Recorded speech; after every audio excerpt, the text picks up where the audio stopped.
Hello kabsat, kamusta ka manen? God loves you and Jesus cares for you. Kataman kat we focus on mothers.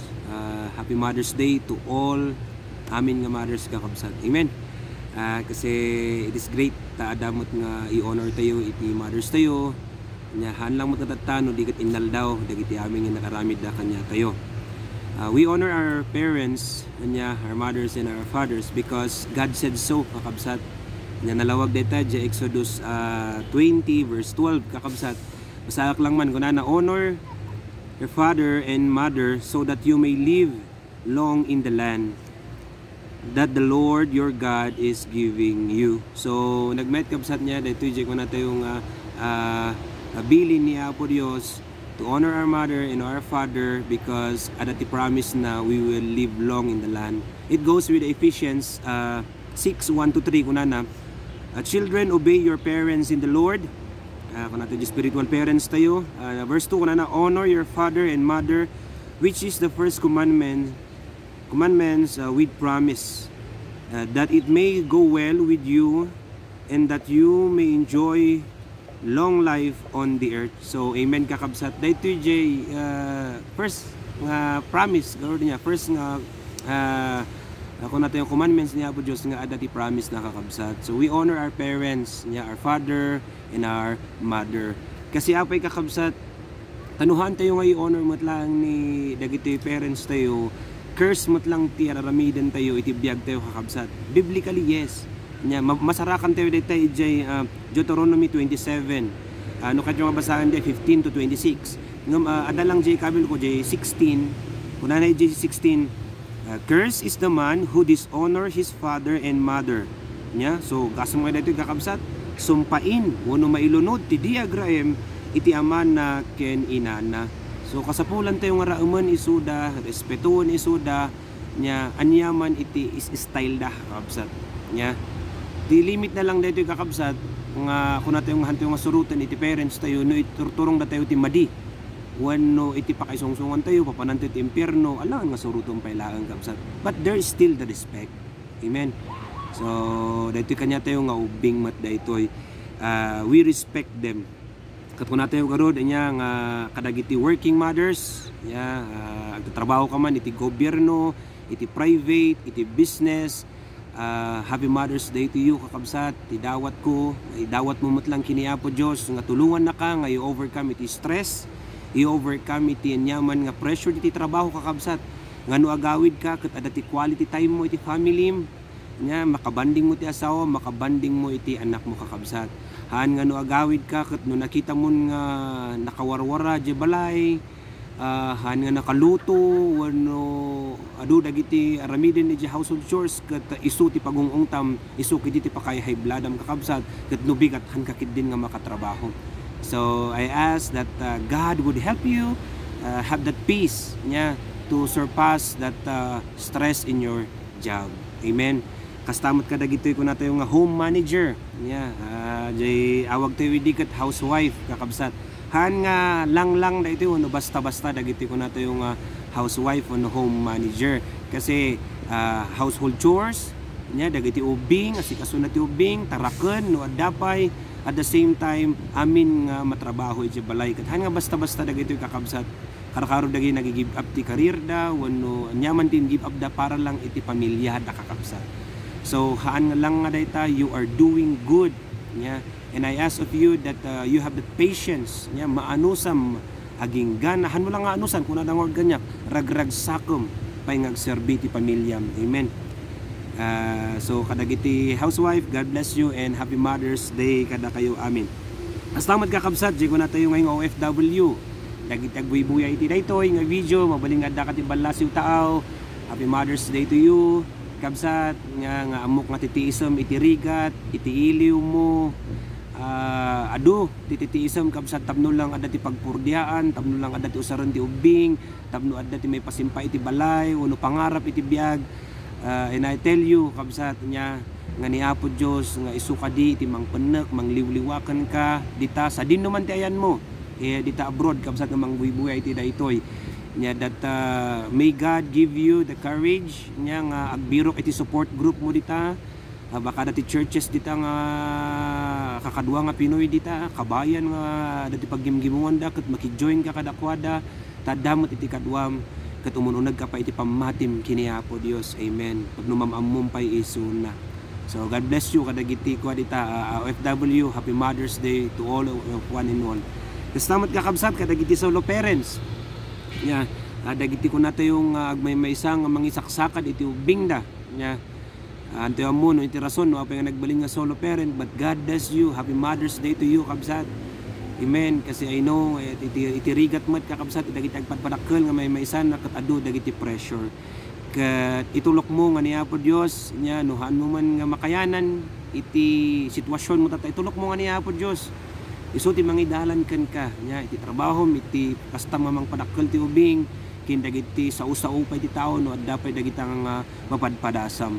Amen. Ket kun tayo garod adda kanta iti country nga Jesus takes the wheel. And I do believe that if you really want Jesus nya to take the wheel of your life, nya kanta garod nga Jesus take the wheel because I can't do this on my own. Yeah, take it from my hand una na diay. So itulok tayo nga niya po Diyos ti mangi drive iti bagbagi tayo. I hope you would listen to that song, Jesus takes the wheel. Amen. So God bless you for you also as solo parent. Happy Mother's Day to you. Okay, so because kung natin yung dito, I do believe the sayings that mothers knows best. Yes, indeed. I do believe in that. Mothers knows best. And I also most believe that Jesus knows it all. Niya po Diyos, amo na amin. Kakabsat, naglabasam, tattakin iti masakbayam, amo na amin. Kat may mayat nga isuna, ti pagpakumbabaan tayo kakabsat. Amen. Pakumbaba tayo ken kuana, nya no, dagay karkaro, dagay mothers, mat, nga kayat ng ada ti balbaliwan, kayat ng change iti ugali da, nya, niya po Diyos, iti pagpatulungan tayo. Akseptaran tayo, ti parabor na, kaasi na. Nya, tapno mabawasan tayo, iti ko na tayo nga panag-high blood tayo. Amen. Diyan ko natin nga panag-high blood tayo. At the same time, dahil panag-ungungot tayo kakabsat nga hanong amuno niya pag-ungtam. At the same time, dahil iti bisyo kakabsat. Yeah, dahil iti bisyo matlang. Yeah, bisyo ti mothers dumaminsan. Adakad taga dyan ko natin nga sugal. Idi adak iti trabaho idi kat adu dahil tagbingbinggo idi nga ma-mothers. So katakatawaan na siya. Ibagada nga liw-liwa lang kada handamot nga kwarta. Hanyumot nga kwarta ti sugsugal mi. But to the point, it is still a sugal. It is still a form of gamble. And gamble is greediness. Sugsugalom sa kwarta ti akin. So, ask God to help you nga may katmat dahil kakabsat. Nya pa'y kakabsat. Diyan ko na tayo ngay nga panagut utang nga for me. Nga awan mo ti turturong na. Mayat mo't kuman, wag utang ka eh. Ada ti turong na. Ag utang ka nga, awan mo ti turong na. Kat isupay pagpapaan yung mga asawa, isupay tihan mo nga pagproblema, man mo nga pagpaturturugan, isupay ti paglaslastugamon, kin paglimlim mga so I ask of you nga God would break that curse man dayta no nyaman dayta ugali man dayta nga talaga, but I believe that if you let God, He can break that dayta nga style. Nya tanong minsan ibagadakat na itutulangan dayta nga sakitnan sa daytan. So nga kastatig ugalinan, but no, I believe that God is greater. Amen. God is greater and He can break whatever that curses or whatever nga ugalit ito may isang tao kakabsat. In Jesus' name, amen. Believe in that and confess that Jesus is the one who can break the chain of your life. Nya. Stamat kakabsat. Nya, kung natin yung garod, kadagiti nadaan mat nga dagiti ngay naka-mothers nga naka-experience ti mayat, kat mayatan ti testimony da, mayat dagi pa kaistoryahan da. Wow, why don't you share that one? Dagiti young mothers, uno da kakadwa nga mothers ta, ada ti maadal da. And even me, my friend, kat adumat, adu ti nangikarkararag kanya nga mothers, tapno ag sukat mo't, ag balbaliwak mo't, kakabsat kat surutok mo't iti pagayatan ni Apo Diyos iti biyag ko kabsat. So thank you kadagi jay elders and those pastors that prayed for me kakabsat along the way, the journey of my life. At kastamot no dagiti mothers nga dati blessing na, share them. Karakaro dagiti solo parents, don't critic them, but show the love of God. Kada karakaro dahil nakalampas iti nabisyo ti asawa na, hangag dengdengag ti anak na, why don't you share that? Amen. Kada kamimot nga lalaki, Amen. Mayat latang lagi pan tayo ti ayat tayo ti asawa tayo.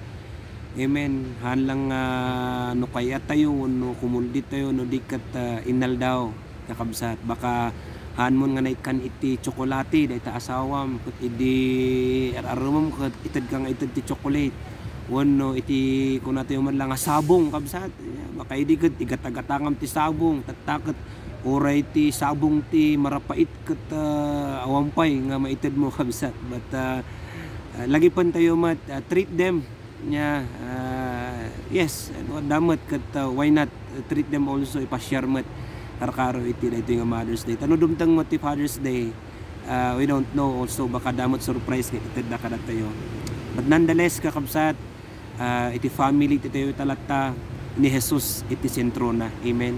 Iti relasyon yung agasawa, relasyon yung agama, agina kakabsat ket ni Jesucristo iti sentro na. Amen. Ket kunana no isunat sentro han pulos nga marakrak dayta in Jesus name. And yes indeed, thank you manen, God bless you and happy Mother's Day to all. Yeah, from this page, from this ministry, we pray the best for you kakabsat. God bless you and let's pray. Lord, thank you Jesus for daytoy nga short video kakabsat. Lord, thank you dang impalagip mo kada kami, O Lord God, to respect our parents, to respect, O Lord God, our father and our mothers. And Lord, salamat mo kadagiti ina nga adda nga nangikarkararag kadagiti anak da ina nga nagipatpatuloy, O Lord God, nga nangipibtur iti rigat, iti pressure nyaman, O Lord God, ti pagtatrabahuan da tapno isakad da ti pamilya da gapu, O Lord God, ay ayaten da ti pamilya da ay ayaten da ka akas Dios. Lord, tagbuybuya man daytoy nga mothers, bless her, guide her, and protect her always, O Lord God. And may your spirit touch her, O Lord God, that she would know you, Jesus Christ, and accept you as her Lord and Savior, oh, in the name of Jesus, O Lord God. Lord, once again, may your grace and may your love and peace be upon to this person. In Jesus' name we pray. Amen and amen. So, God bless you, kabsat. Till next manen. And may God bless you.